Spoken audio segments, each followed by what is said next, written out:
John Deere is struggling under the weight of President Trump's economic policies. The American icon is down 29% from last year, and it's had to lay off more than 200 employees. As the manufacturer reports, tariffs have cost them $300 million, with $300 million more by the end of the year. Now, former Democratic Senator of Montana, Jon Tester, he is a third-generation farmer who's been running his own family farm full-time alongside his political career. He's now an MSNBC political analyst, and he is on a John Deere tractor for us today. It is a John Deere tractor, right? No, it's not. But no.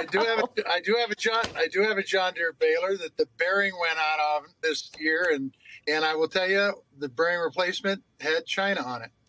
Really? Now I'm going to tell you, Katie, I would have loved to have a USA bearing, but the truth is, the most important thing was to get a bearing so I could get that baler running again, because every minute it was down, I was losing money and I was losing hay. So the point is that with all these doggone tariffs that the president has put on, it's interrupted our supply chain on the input side, like parts for tractors and balers and combines. It's increased the cost of new equipment because those parts cost more. So when they build a tractor or a combine, it costs more for the farmer to buy. And then on the other side of the equation, because of the trade and the tariffs, a lot of our customers have said, the heck with the United States, we're not buying your commodities anymore. So things like hard red winter wheat are at an all-time low for the amount of price we get at the farm gate. So talk to me about what it's like to run your farm. I mean, are you making as much money as you were before?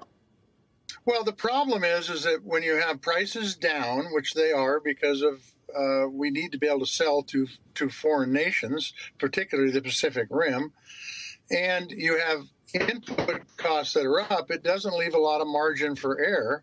And quite frankly, Charlotte and I are fine because we've been farming for nearly 50 years.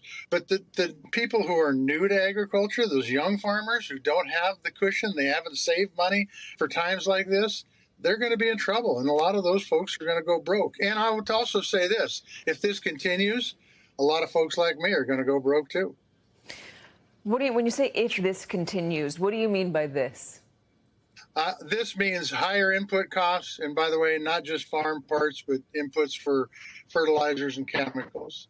And then low prices at the farm gate for what we get when we haul our grain to the elevator is very low because we need those foreign markets to help drive up our prices to be able to pay for things like new combines and parts for those new combines when they break down.